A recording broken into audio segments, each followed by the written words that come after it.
Bene data nshuti z'umusaraba ndabasuhuje mu izina rya Yesu Kristo. Ubuntu n'amahoro biva ku Mana Data wa twese bibane namwe, bibane n'imiryango yanyu, bibane n'inshuti zanyu n'igihugu cyanyu muherereyemo. Wowe unteze amatwi uri mu gihugu cya Leta Zunze Ubumwe za Amerika, ndagusuhuje. Imana y'amahoro iguha umugisha. Ushobora kuba unteze amatwi uri muri Canada, unteze amatwi uri ku mugabane w'Uburayi, ushobora kuba unteze amatwi uri ku mugabane wa Afrika, abari mu Rwanda, abari i Burundi, abari muri Kenya, muri Uganda, abari muri za South Africa, mu bihugu by'uburengerazuba bwa Afrika, abari n'ahandi ku mugabane wose wo muri Afrika, ndabasuhuje. Imana y'amahoro ikomeze ibahe umugisha.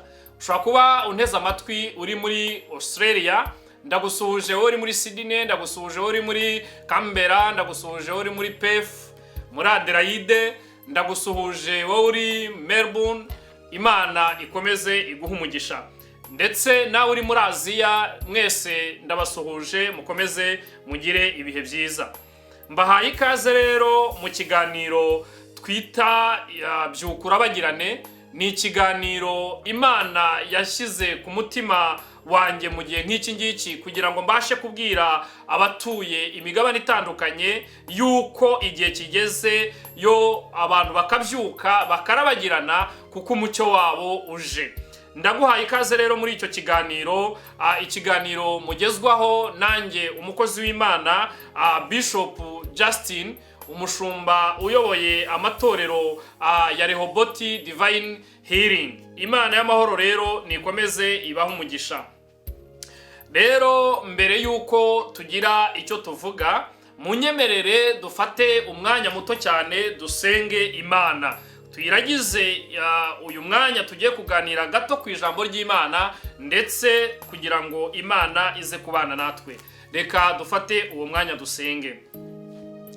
Mana Data wa twese, Mana ishobora byose, ndagushimye, ndaguhimbaje kuko ukomeje kubana natwe. Uri Imana yaremye isi n'ijuru, uri Imana yahanitse ikirere, uri Imana yadendeje inyanja, uri Imana yaturemye tutari twatekerezwa kubaho, nta n'inkunga twaguteye kugira ngo tube twitwa abo turi bo. Ndagushimye ko mu bumuntu bwawe, mu bumana bwawe waravuze ngo reka ndeme umuntu ase nanjye. Ndagushimye ko waturemye mu ishusho yawe Kristo. Izina ryawe nirihimbazwe. Sengeye abantu bagiye gukurikirana iki kiganiro mu izina rya Yesu. Nunyemerere ubahereze umugisha, kandi iri jambo tugiye kuganiraho ribe irikomeza imitima yabo, kandi rigiraho ribakura naho ribageza. Reka abari bubyumve n'abazatekereza kubakomokaho, abo bose bazagererwa umugisha imbere yawe. Ngaho rero bana natwe, icyo twamaganye ni imyuka mibi, ni imbaraga z'abadayimoni, ni ibidushuka, ni ibiturangaza, kugira ngo uyu munsi tubone ineza yawe. Urakoze rero kubanye natwe, urakoze ko uyihaye umugisha abagiye kudutega amatwi, kandi ijambo ryawe baravuze ngo ntirizagwa ngo rigende ntacyo ritwaye.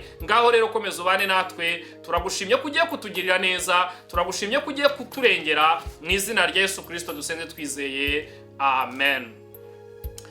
Ndacyabasuhuza rero bene data, nk'uko narindiho mbabwira ngo tugiye kuganira ku ijambo Imana yashyize ku mutima wanjye. Ni ijambo maranye iminsi ngira ngo uyu munsi turisangire mwebwe mu nteze amatwi muturutse hirya no hino. Maze iminsi ntekereza uburyo umuntu yaremwe, kuko ijambo ry'Imana mu itangiriro riratubwira ngo reka tureme umuntu ase natwe. Bivuze ngo Imana yakoze umupango wayo mwiza, iravuga ngo reka tureme umuntu ase natwe. Bivuze ngo twebwe twaremwe mu ishusho y'Imana, kandi uko kuremwa mu ishusho y'Imana byari bifite aho bifite icyo bitumarira, kandi icyo bitumarira byari umugisha ku muntu uwo ari we wese. Reka nkubwire ngo wowe unteze amatwi, uyu munsi hari icyo Imana ishaka kugira ngo itugezeho. Reka ngufashe nkwibutse neza yuko umumaro wawe imbere y'Imana ari umumaro Imana yatekereje wowe utari wabaho. uyu munsi tugiye kuganira ku ijambo rikomeye, ijambo rivuga ngo kuvuka kwawe si impanuka imbere y'Imana. Ni ijambo ndarisubiramo tugiye kuganiraho, riravuga ngo kuvuka kwawe si impanuka imbere y'Imana. Mwene data, nshuti yanjye, ushobora kuba utekereza ngo mbese ko jyewe nabyawe n'umudamu nkavukira wenda amezi 9 cyangwa se n'9 ntagere, cyangwa se hari n'abavukiye amezi 7, hari n'abavukiye amezi 6 twagiye twumva, hari n'abandi bagiye bavuka mu buryo bumwe cyangwa ubundi butandukanye. Hari abavutse ababyeyi babo bababyaye mu buryo buri normal, hari n'abavutse ababyeyi babo bababaze, hari abandi bavutse bisanga wenda bavukiye muri condition itabemerera kuba mu buzima bwiza. Ariko uyu munsi nkuzaniye ikintu Imana yashyize ku mutima wanjye kivuga ngo kuvuka kwawe si impanuka imbere y'Imana. Imana ishimwe cyane. Mu ijambo Imana yashyize ku mutima wanjye, muri Yeremiya igice cya mbere umurongo ni uwa 5, haravuga ngo nakumenye ntarakurema mu nda ya nyoko, kandi nakwejeje utaravuka ngushyiraho kuba umuhanuzi uhanurira amahanga. Yesu ashimwe cyane. Ngo nakumenye ntarakurema, bisobanuye ngo wowe utari waba urusoro mu nda ya mama wawe, Imana yari ukuzi. Kandi mu kukurema ijambo ry'Imana riravuga ngo utari wavuka, cyangwa se Imana itari ya mama wawe na papa wawe bataratekereza kukugushyiraho ngo mama wawe agutware inda. Bibiliya ivuga ngo utaraba urusoro mu nda ya mama wawe, njyewe nari inkuzi, nagushizeho kugira ngo ube umuhanuzi uhanurira amahanga. Bisobanuye ngo hari Imana, hari purpose, hari intego Imana yatumye ikurema, yari ifite mu mugambi wayo. Kuvuka kwawe rero ntabwo ari impanuka imbere y'Imana, nta nubwo ari ikintu cyatunguranye. Hari igihe rimwe na rimwe ababyeyi batekereza kukubyara, kandi mu by'ukuri ugasanga umubyeyi umwe arakwihakanye. Hari abana benshi twumva ngo babataye mu bintu bitandukanye, abandi babajugunya hirya no hino. Hari ababyeyi bihakanye abana babo, hari abantu bakuze muri ubwo buryo, ndetse biba ngombwa ko bakurira muri condition itabemerera kugira ubuzima bwiza. Hari abo twumva bakuriye mu mihanda, hari abo twumva bakuriye mu bigo by'imfubyi cyangwa se n'ahandi hantu hashinzwe kurera abana. Ariko mu by'ukuri uko wavutse ntacyo bitwaye imbere y'Imana, kuko ijambo ryatubwiye ngo yabanje kukumenya, yaragutekerejeho utarababa urusoro mu nda ya mama yawe. Bisobanuye ngo umugambi w'Imana ku buzima bwawe ni munini ndetse ni mugari cyane, yagushizeho kubw'intego. Uyu munsi nicyo kintu nshaka kugira ngo tuze kuvugaho cyane, icyatumye ubaho. Nyamara icyambere, hari benshi bamaze kuva muri uyu mubiri, hari benshi bapfuye, hari abandi batagize amahirwe yo kuvuka, ahubwo bavuka wenda bafite ibibazo bitandukanye. Hari abavutse ari disable, hari abavutse bagendana ubumuga, hari abavutse bafite ibimenyetso bitandukanye bitari iby'umuntu usanzwe, navuga ngo uri normal. Ariko wowe uyu munsi, wowe tuganira, mwene data mushiki wanjye, hari icyo Imana yagushyiriyeho kugira ngo uzabashe kuba umuhanuzi uhanurira amahanga. Uyu munsi ndagira ngo nkubwire, kubaho kwawe ntabwo ari impanuka. Hari igihe tugenda tugahura n'ibigeragezo bitandukanye, umuntu wese akumva yuko wenda ubuzima bwe bwarangiye, ariko ntabwo ariko kuri. Ubuzima bwawe ntiburangirira aha ngaha, kuko Imana itari ababyeyi batagutekereje, bataragushyira mu nda, Imana yari gufiteho umugambi. Imana ishimwe cyane. Reka uyu munsi dusome ku ijambo riri mu Bacamanza ibice 11 n'umurongo wa 1. Ariko nubishima uzasoma icyo gice cyose, wumve amateka y'umuntu tugiye kuganiraho bita Yefuta. Abacamanza ibice 11 umurongo n'uwa 1. Ariko nubishima uzasome icyo gitabo cyose cy'Abacamanza, ndetse cyangwa se usome icyo gitabo icyo gice cya 11. haravuga ngo nuko Yefuta w'umunyegileyadi yari umunyambaraga w'intwari kandi yari umwana wa maraya, kandi Gileyadi niwe wamubyaranye, ariko umugore w'i Gileyadi amubyarira abahungu. Abo bamaze gukura birukana Yefuta, baramwerurira bati nta mugabane ufite mu bya data, kuko uri umwana w'undi mugore. Nuko Yefuta ahunga bene se, ahungira mu gihugu cy'i Tobu aturayo. Maze Yefuta ateranya abantu b'ingunzi bakajya batera abandi. Hahise iminsi Abamoni barwanya Abisirayeli.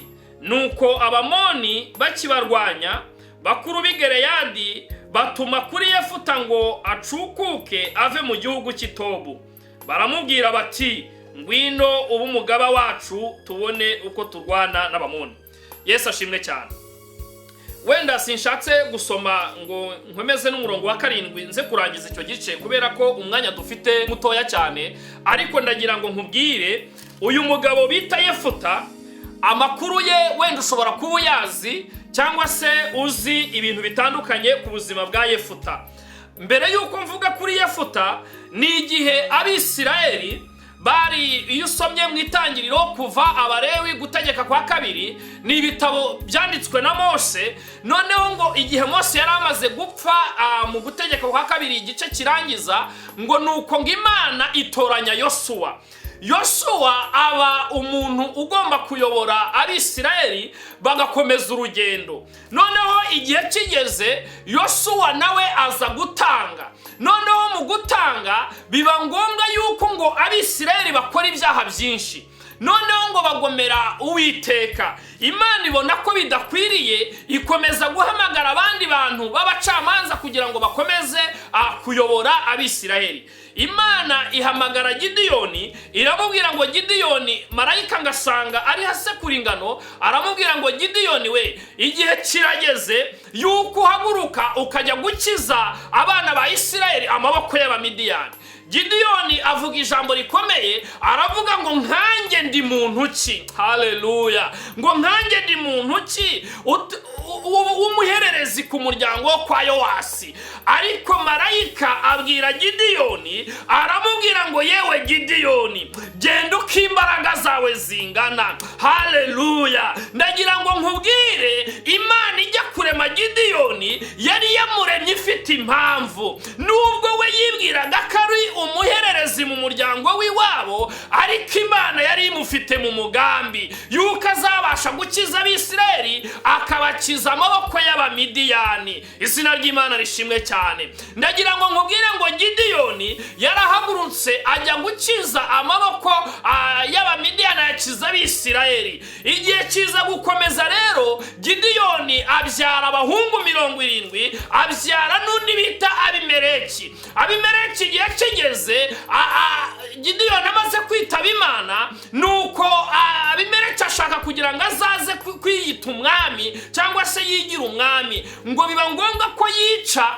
abahungu bavukanaga nawe cyangwa se abana bavukanaga nawe 70, hanyuma aza kuba umwami. Ibyo si byo nshaka gutindaho cyane, ndagira ngo nkumvishe kukugera ku kuvuka kwa Yefuta. Imana ishimwe cyane. Noneho ngo Abimeleki ngo nawe aza gukora ibintu bitandukanye bitari byiza. Imana iza guhora imuhanira yuko yishe abavandimwe biwe. Ariko muri icyo gihe Abisirayeli bakomeza gukora ibyangwa n'Uwiteka, basenga Bayali, basenga Ashitaroti, ibintu biragenda birakomera. Nuko igihe kigeze, hazaho rero umugabo ngo Imana itoranya Yefuta kugira ngo abe umucamanza wabo. Imana ishimwe cyane. Twasomye amagambo rero y'uburyo ki Yefuta yabayeho. Ijambo ryatubwiye ngo Yefuta yari umwana wa maraya. Reka tuvuge muri iki gihe ngo yari umwana utagira papa wiwe mu buryo bumwe cyangwa ubundi utazwi. Hari ijambo ryagiye rikoreshwa rivuga ngo umwana w'ikinyendaro, ariko iryo si ijambo uyu munsi naha agaciro, kubera yuko Imana ijya kukurema yari igufite mu mugambi. Mwene mwene data wankurikiranye, waremwe ufite umugambi mwiza imbere y'Imana. Nuko ngo Yefuta kuko yari umwana wa maraya, kandi bene se ngo baza kumwirukana mu byase, baramubwira ngo genda, nta mugabane ufite ku bya data. Imana ishimwe cyane. Nuko ngo Yefuta aragenda ahungira mu gihugu cy'Itobu, ashinga umutwe. Uyu munsi navuga ngo ni umutwe w'inyeshyamba, cyangwa se navuga ngo ni groupe Robert ushinzwe kujya wirirwa ujya kwataka abandi. Ariko ijambo ryatubwiye, wibuke neza, ryatubwiye ngo Yefuta yari umunyembaraga kandi w'intwari. Imana ishimwe cyane. Igihe cyarageze ngo Abamoni batera igihugu cy'iwabo wa Yefuta. Nuko ngo kuko urumva iyo uri umunyembaraga ukaba intwari, abantu barakumenya, abantu baragutekereza, abantu baravuga ngo uriya niwe muntu dushobora kwiyambaza kugira ngo azadukize aya maboko y'Abamoni. Ngo batuma kuri Yefuta baramubwira ngo genda, batuma intumwa ziragenda zibwira Yefuta avuga ngo ngwino uze witabe bene wanyu baragushaka. Wibuke neza, abo bene wabo bamuhamagaye nibo bari baramwirukanye mu byase, baramubwira ngo genda, nta mugabane ufite mu bya data. Ariko ndagira ngo nkubwire, kubera yuko Imana yakuremye, Imana yari yaramuremye imufitemo umugambi. Imana ishimwe cyane. Baramuhamagaye baramubwira ngo yewe Yefuta we ngwino. Haleluya, ngwino. Reka nkubwire, uyu munsi nkuzaniye ijambo, nkuzaniye amakuru atari incamugongo. Imana kuko igufite mu mugambi, hari icyo Imana igiye kuguhindurira. Haleluya, hari icyo Imana igiye guhindura ku mateka yawe. Wavutse ufite umugambi imbere y'Imana, wavutse hari ikintu Imana igushakaho. Bene wanyu bashobora kuba barakwanze, inshuti zishobora kuba zaragutaye, abavandimwe bashobora kuba barakuvuyeho. Ariko uyu munsi nkuzaniye haracyari ibyiringiro yuko igiti cyatemwe cyakongera kigashibuka kibonye imvura. Mu gitabo cya Yobu ibice 8:7 haravuga ngo nubwo itangira ryawe ryari rito, ariko amaherezo wakunguka cyane. Imana ishimwe cyane. Haleluya. Igitabo umwanditsi wanditse igitabo cy'imigani yanditse ijambo rikomeye mu bice 17:7 aravuga ngo inshuti zikundana ibihe byose, ariko umuvandimwe akavukira gukura abandi mu makuba. Mwene data wowe unteze amatwi, aho waba uri hose, wicaye muri ofisi, wicaye mu kazi, utwaye imodoka, uri mu rugo ndeba, uri uranyumva neza, ndagira ngo nkubwire ngo umugambi w'Imana ku buzima bwawe ni munini. Imana yakuremye igufite ku mugambi, yari igufite ku nkingi y'umutima. Nyemerera nkugire icyo ngutangariza. Imana yambwiye ngo ngutangarize ngo umugambi w'Imana ku buzima bwawe ni mwiza. Ijambo ry'Imana riravuga ngo byuka urabagirane kuko umucyo wawe uje, kandi ubwiza bw'Uwiteka bukaba bukurasiye. Reka uyu munsi wowe uneze amatwi nguhanurire ngo hari icyo Imana igiye guhindura ku buzima bwawe. Bene wanyu barakwanze, yewe ushobora kuba waragize ikibazo ukavuka na papa wawe akakwanga, yewe n'inshuti zawe zikakwanga, ukavuka mu muryango umeze nk'aho hari ikibazo. Umugabo wita Rick Warren mu gitabo yanditse kivuga ngo ubuzima bufite intego, yaravuze ngo uko waba waravutse kose ufite intego. Ni umugambi w'Imana mwiza ku buzima bwawe. Imana ishimwe cyane.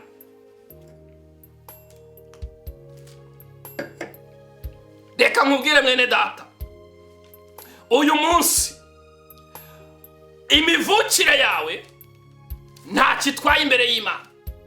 Imivukire yawe nta kihindura ku buzima bwawe, ahubwo icyo kivuze n'ejo hawe. Pawulo yandikira Abaroma yarababwiye mu bice 8, yarababwiye ngo imibereho myiza y'abari muri Kristo Yesu ngo ntateka bazacibwaho. Mwene data wowe unteze amatwi, ndagira ngo nkubwire ngo ibi bintu byose unyuramo ukavuga ngo iyo mbimenya ngo nkaba narapfuye, oya, kuko kuvuka kwawe utari watekerezwa mu nda ya mama wawe, Imana yari ikuzi kandi yari igufiteho umugambi mwiza. Imana ishimwe cyane. Yefuta yari umwana wa maraya, yari yavutse abyawe bunyendaro, ariko Imana yari izi neza yuko azaba umucamanza agacungura Abisiraheli. Iyo dusomye amateka ya Yefuta, ni umwe mu bantu babaye abagabo b'intwari babasha guhashya bikomeye abanzi b'igihugu cya Isiraheli, kugeza aho atanga umwana we nk'umuhigo yari yahize ngo natsinda Abamoni azabasha guhigura ikizasohoka imbere. Iyo dusomye ijambo ry'Imana riravuga ngo nuko ngo Yefuta amaze gutanga hajyaho abandi baramusimbura. Ntabwo twigeze tubona n'umunsi n'umwe Yefuta nyuma y'uko apfa Abisiraheli basubira mu byaha bakajya gusenga Bali, bakajya gusenga Ashitaroti. Haleluya. Ndagira ngo nkubwire mwene data, wowe unteze amatwi, uyu munsi imivukire yawe ntago ari impanuka imbere y'Imana. Imivukire yawe hari icyo isobanuye muri society. Imivukire yawe hari icyo Imana yagushyiriyeho. Muri Yeremiya igice cya 1:5 hatubwiye ngo yagushyiriyeho kuba umuhanuzi uhanurira amahanga. Uyu munsi ibintu byaraje bikwirunda hejuru, uratangira uravuga ngo ubuzima bwanjye burangiriye ahangaha. Hari abo Imana yahaye misiyo, uyu munsi ntago bayubahirije. Hari abo Imana yatumye ngo mugende mu mahanga yose mubwirize ubutumwa bwiza, abazemera muzabatizwe ntibabyubahirije. Ariko uyu munsi ndagira ngo nkubwire ngo byukura bagirane kuko umucyo wawuje. Izina ry'Imana rihabwa icyubahiro. Ndagira ngo nkubwire wowe uneze amatwi waba urwaye, ushobora kuba hari Abamoni bakuje ku mutwe, hari Abamoni bakugizeho ijambo, hari Abamoni batumye ubuzima bwawe buhagarara, hari Abamoni bateje impagarara mu muryango wawe, hari Abamoni ba kanseri, hari Abamoni bazanye diyabete ku buzima bwawe, hari Abamoni bazanye amacakubiri mu muryango. Ariko uyu munsi, haleluya, ndaguhanurira neza cyane ngo Abamoni warebaga uyu munsi ntuzongera kubabona, kubera yuko Yefuta arahagurutse, kubera yuko wiyumvisemo imbaraga, kubera yuko uyu munsi wa none hari icyo Imana igiye gukorana nawe. Izina ry'Imana rigahabwa icyubahiro. Ndagira ngo nkubwire ngo ibyari bigufite ijambo, hari ibyari bigufite ijambo, baso wanyu bakugize ijambo, banyoko wanyu bakugize ijambo, banyokorume bakugize ijambo, abo muvukana bakwirukanye mu byaso, yewe uburwayi bwakugize ijambo, hari ibintu byinshi byakugize ijambo, abo musengana bakugize ijambo, abo muvukana bakugira ijambo. Ariko uyu munsi wa none hari ijambo mwuzaniye, hari umugambi w'Imana uje ku buzima bwawe, ngo umugambi w'Imana ni mwiza, kuvuka kwawe si impanuka imbere y'Imana. Ndagira ngo nkubwire ngo hari icyo Imana igiye kugukorera, hari ubuzima bwawe bugiye guhinduka, hari ikintu kigiye guhinduka ku buzima bwawe. Waba waburaye, waba wabwiriwe, waba uri mu bitaro unyumva, wowe uneze amatwi uri mu bitaro, ndagira ngo nkubwire uburwayi ntabwo bugufite ijambo. Ndagira ngo nkubwire abarozi ntabwo bagufite ijambo, kuko hari Imana dusenga, Imana igiye guhindura ubuzima bwawe. Haleluya. Imana ishimwe cyane. Reka nkubwire mwene data uneze amatwi, ibyo wabonaga yuko bibaye ikintu cy'imisozi miremire, ijambo ry'Imana rirambwira ngo wa musozi we wiyita iki imbere y'umugaragu wanjye. Reka nkubwire, Imana yambwiye ngo nkubwire yuko kuvuka kwawe atari impanuka imbere y'Imana. Imana yambwiye ngo nkubwire yuko igufiteho umugambi. Bene wanyu bashobora kuba batarabonye umugambi w'Imana yagushizeho, inshuti zawe mugendana zishobora kuba zitakureba ngo zibonemo umugambi w'Imana kuri wowe. Hari ibyo unyuramo ukabona yuko nta kintu kizima wenda wimariye, wanakireba ukabona yuko ubuzima bwawe burangiye. Ariko uyu munsi, haleluya, mwuzaniye amakuru meza. Umugambi w'Imana ni mwiza ku buzima bwawe. Imana ishimwe cyane. Haleluya. Reka ngira ikintu nkubwira mwene data. Iyo dusomye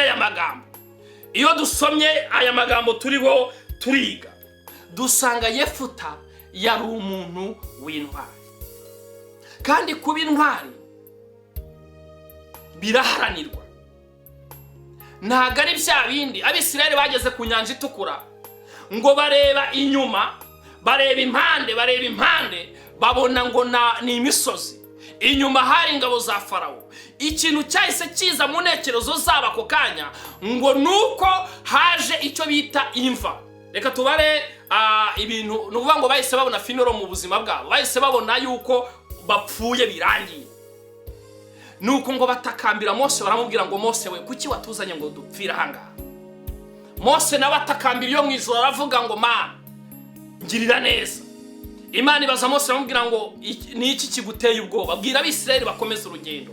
Reka nkubwire, umunsi ubuzima bwawe urabubona ukabona yuko impande ari imisozi, inyuma ari ingabo za Farawo, imbere ari inyanja, ariko ndagira ngo nkubwire ngo umugambi w'Imana utandukanye n'iyo misozi, utandukanye n'iyo nyanja iri imbere yawe, utandukanye n'ingabo za Farawo. Umugambi w'Imana ni mwiza ku buzima bwawe. Abamoni ntibazagutera ubwoba, ingabo za Farawo ntizizagutera ubwoba, imisozi ntizagutera ubwoba, inyanja ntizagutera ubwoba, kuko hari umugaba w'ingabo, hari Imana yacu twizeye, hari Yesu w'i Nazareti. Ndagira ngo nkubwire ngo agufite mu kiganza, yaguciye mu kiganza nk'imanzi, utara waba urusoro mu nda mama wawe, Imana yari ikuzi. Haleluya! Ndagira ngo nkubwire muri aya masaha hari icyo Imana igiye gukora, hari icyo Imana igiye guhindura kugira ngo ubuzima bwawe bugende neza, kugira ngo ubuzima bwawe bube buzima. Ubwo burwayi bwatuma udakorera Imana, Imana igiye kuburangiza. Iyo diyabete yakuzengereje, Imana igiye kuyikiza. Iyo kanseri yakuzengereje, Imana igiye kuyikuraho. Haleluya! Ayo magambo abantu birirwa bakuvuga, Imana igiye kuyahagarika. Imiryango yagutaye, Imana irayikugaruriye. Inshuti zakuvuyeho kubera ari uko uri umunyamumaro, Imana irazikugaruriye kubera yuko Imana igufitemo umugambi mwiza. Ushobora kuba uri umupasiteri, ibintu byayobeye, ukavuga ngo uyu murimo ndawugenza gute, ariko Imana irambwiye ngo ikugarutseho. Wowe uneze amatwi uri kunyumva, Imana igiye gushyigikira umurimo wawe. Ushobora kuba uri umuvugabutumwa ukabona ubuzima bwarahagaze, ariko Imana irambwiye ngo irakurengeye. Reka nkubwire mwene data, igihe kirageze kandi kirasohoye kugira ngo umugambi w'Imana usohore ku buzima bwawe. Kuvuka kwawe si impanuka imbere y'Imana. Kuvuka kwawe si impanuka z'ababyeyi. Ubundi nta n'icyo upfana n'ababyeyi, kuko mama wawe na papa wawe ni suruse, ni umuyoboro wo gutunganya umugambi w'Imana ku buzima bwawe. Babaye suruse yo kukugeza ku isi kugira ngo uyu munsi ugire umumaro. Reka nkubwire mwene data, witerwa ubwoba n'ibyo ubona, witerwa ubwoba n'amagambo, witerwa ubwoba hari ibintu byinshi byakugizeho ijambo, hari ibyaha byakugizeho ijambo. Ariko uyu munsi niwisuzuma ukamenya neza ko Imana yakuremye igufiteho umugambi, uyu munsi uragirirwa neza n'Imana. Uyu munsi Imana iragukoresha. Imana yabwiye Yesu, yabwiye abigishwa arabwira ngo mugende mu mahanga yose mubwirize ubutumwa bwiza, abazemera bazakizwe, abazemera bazabatizwe. Mwene data wonteze amatwi, ndagira ngo nkubwire ngo umugambi w'Imana ni mwiza ku buzima bwawe, kandi yakuremye igufite mu ishusho yayo. Yakuremye hari ikigushyiriyeho. Yeremiya Imana yamuremye kugira ngo abe umuhanuzi uhanurira amahanga. Nawe Imana yakuremye kugira ngo ugire icyo ubwira abantu. Fata umwanya wawe wiherere, wowe unteze amatwi, waba urwaye, waba uri muzima, waba utagira amaguru, waba utagira amaboko, waba hari ikibazo ufite, uyu munsi ndagira ngo wibuke neza, usubize amaso inyuma, urasanga umugambi w'Imana ku buzima bwawe ari mwiza. Imana ishimwe cyane. Tugiye gufata umwanya, ntago turi butinde, tugiye gufata umwanya dusenge. Ndagira ngo nkubwire wowe ugiye gusengana nanjye, ndagira ngo ufate intego, uvuge ngo uyu munsi menye neza nashidikanya yuko umugambi w'Imana ari mwiza ku buzima bwanjye. Menye neza nashidikanya yuko kuvuka kwanjye atari impanuka imbere y'Imana. Uko naba naravutse, naba naravukiye muri ruguru, naba naravukiye mu bukene, naba naravukiye mu byago, naba naravukiye mu bihugu by'intambara, ariko Imana yari ifiteho umugambi mwiza. Imana ishimwe cyane. Kubw'uwo mugambi Yeremiya yaravuze ngo ni umugambi wo guhanurira amahanga, bivuze ngo ni ukuba intwari nk'uko Yefuta yabaye intwari. Ni ukuba intwari ukagenda uko imbaraga zawe zingana nk'uko Gideyoni yagiye uko imbaraga ziwe zingana. Ni umugambi w'Imana ukomeye bene data. Ndagira ngo uyu munsi ubitekereze. Numara kubitekereza usengane nanjye uyu munsi. Ushobora kuba udakijijwe, ushobora kuba utaramenye Yesu nk'umwami n'umukiza mu bugingo bwawe. Ndagira ngo uyu munsi ufate intego, uyu munsi wakire Yesu, uyu munsi uve mu byaha, kuko umugambi w'Imana ntabwo ari uwo kujya mu byaha. Umugambi Imana yakuremeye ntabwo ari uwo gukora ibyaha. Umugambi Imana yagushyiriye ku isi ntabwo ari uwo kugenda ukajya mu bitagira umumaro. Umugambi Imana yakuremeye ni ukuba umuhanuzi uhanurira amahanga. Imana ishimwe cyane. Ndagira ngo nkubwire ngo kuri uyu munota wowe waba udakijijwe, ndagira ngo usengane nanjye isengesho, usubire muri sengesho, uvuge ngo mwami Yesu, uyu munsi nje imbere yawe, dore nakoze byinshi, nakoze ibyaha, nakoze ibyangwa n'amaso yawe. Uyu munsi dore ndemeye, mpindutse icyaremwe gishya. Mbabarira ibyaha byanjye uhereye ku gito ukageza ku kinini. Uyu munsi ndashaka kuyoborwa nawe, kandi mwami wanjye kura amazina yanjye mu gitabo cy'urupfu uyandike mu gitabo cy'ubugingo. Uyu munsi mpinduka umwana wawe mu izina rya Yesu, amen. Numara gusenga uyu munsi uraba ubaye icyaremwe gishya. Utangire ugende urebe abashumba mwegeranye, batangire bakuganirize ku ijambo ry'Imana. Reka rero wowe mwene data wari wakijijwe ariko ukaba utari watahura neza umugambi w'Imana ku buzima bwawe, uyu munsi ushobora kuba urwaye, uyu munsi ushobora kuba ufite ibindi bibazo bitandukanye, cyangwa se waranasubiye inyuma utazi icyo umuhamagaro wawe umaze, kandi utari wamenya neza ko kuvuka kwawe byari bifitwe mu mugambi w'Imana, bituma ugenda ukora nabi. Ariko numenya ko Imana yakuremye igufitemo umugambi mwiza, uyu munsi uratangira ukore neza. Tugiye gusenga Imana. Ushobora kuba urwaye, ndagira ngo tutari twasenga ufate uburwayi bwawe aho urwaye. Ushobora kuba urwaye akaguru, ufate akaguru. Ushobora kuba urwaye mu mutwe, ufate n'ikiganza cyawe cy'uburyo mu mutwe. Ushobora kuba urwaye wenda mu nda, ufate n'ikiganza cyawe cy'iburyo mu nda. Ushobora kuba urwaye amaso cyangwa amatwi, wowe urwaye umugongo, wowe urwaye kanseri uri mu bitaro, wowe urwaye wakoze aksida uri mu bitaro umanitse amaguru, wowe ufite indwara itandukanye. Tugiye gusengana Imana. Imana yanjye irambwiye ngo igiye kugukiza. Imana yanjye igiye kumbwira, irambwiye ngo aba bamoni ntabwo uzongera kubona mu maso yawe. Izo ngabo ziguteye ubwoba ntabwo uzongera kuzibona. Wowe uri kwifuza kwiyahura kubera ko ubuzima bwawe bwanze, Imana irambwiye ngo nkubwire ngo igiye kugushyiraho kugira ngo umuhanuzi uhanurira amahanga. Ubuzima bwawe Imana igiye kubihindura. Hari icyo Imana igiye gukora. Wowe uneze amatwi, waba uri mu kazi ukabona bosi yarakuzengereje, waba uri umushomeri utagira akazi, hari icyo Imana igiye gukora ku buzima bwawe kugira ngo ubashe kumenya neza yuko icyatumye uvuka bitari impanuka imbere y'Imana. Imana ishimwe cyane. Tugiye gusenga Imana rero. Ndagira ngo aho uri hose, waba uri uneze amatwi uri kureba kuri televiziyo, waba uneze amatwi utwaye imodoka, waba uneze amatwi uri mu biro, waba uneze amatwi uri mu rugo, ahantu henshi hatandukanye, kuri telefone yawe uri urantega amatwi, ndagira ngo ufatanye nanjye gusengera isengesho. Ni isengesho ribohora, ni isengesho Imana igiye kukugirira neza, ni isengesho Imana igiye kukurengera, ni isengesho Imana igiye kugutabara. Ndagira ngo nkubwire ngo uzatanga amakuru, uzambwira uburyo Imana igiye kukurengera. Mu gihe kidatinze tuzaba tubonye ukuboko kw'Imana. Mu gihe kidatinze uzanyandikira umbwire ngo nabonye kugira neza. Urya munsi narisobanukiwe, menya ko kuvuka kwanjye atari impanuka imbere y'Imana, ahubwo yashyizeho kugira ngo mpinduke umuhanuzi uhanurira amahanga. Reka dusenge Imana mwene data. Mwami Imana yacu ishobora byose, ndagushimye muri uyu mwanya, aya masaha meza uduhaye. Twumvise ijambo neza rivuga ngo kuvuka kwacu si impanuka. Mu mwanya muto turiganiriyeho, reka ribe ijambo rigiye guhindura amahanga, reka ribe ijambo rigiye gukora ku mitima ya benshi.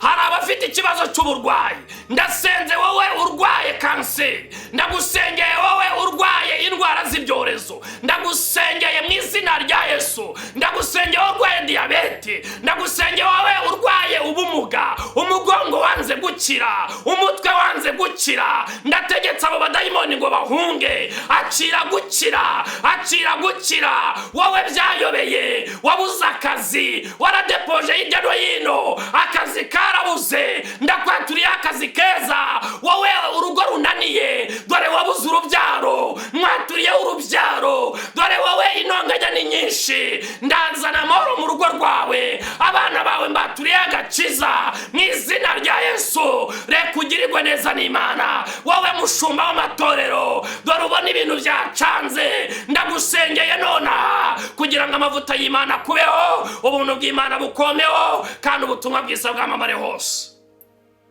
Mana yacu ishobora byose, muri aka kanya ntushyigikira abantu bawe. Hari abaneza amatwi bari hirya no hino ku isi, uyu munsi bakira imbabazi z'Imana. Hari abari barasubiye inyuma, hari abari baracitse intege kubera yuko batari bisobanukirwa yuko umugambi wawe ari mwiza ku buzima bwabo. Uyu munsi nubashyigikire Mwami, ubahereze imbaraga, kandi guhera uyu munsi wa none bazagende bagwiza imbaraga. Nibanyura mu gikombe cya Baka bazagindura amasoko, imvura y'umuhindo izacyambika umugisha. Ndabasengeye rero, sengeye ibihugu byacu, dore twaye indwara z'ibyorezo ni nyinshi, ariko ndasenze imigabane yose y'isi, nuyirindisha imbabazi zawe, nutabare abantu bawe mu izina rya Yesu, kuko ubarema wari ubafiteho umugambi ngo bazaba abanuzi bahanurira isi. Nanjye ndategetse kugira ngo abarwaye, abananiwe, abarushe, abafite ibibazo uyu munsi bakira imbabazi zawe, bagendane kunezerwa,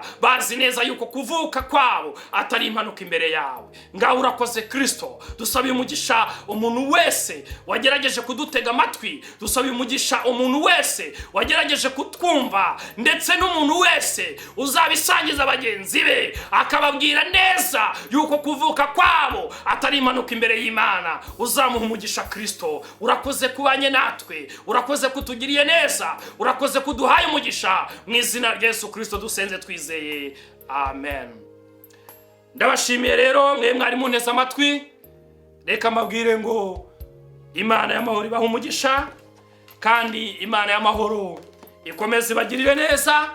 Tuzongera guhura tuganira ku magambo meza Imana izaba yashyize ku mutima wanjye muri iki kiganiro cya Byukura Bagirane, kuko umucyo wawe uje. Imana ibaha umugisha. Shalom, shalom, shalom.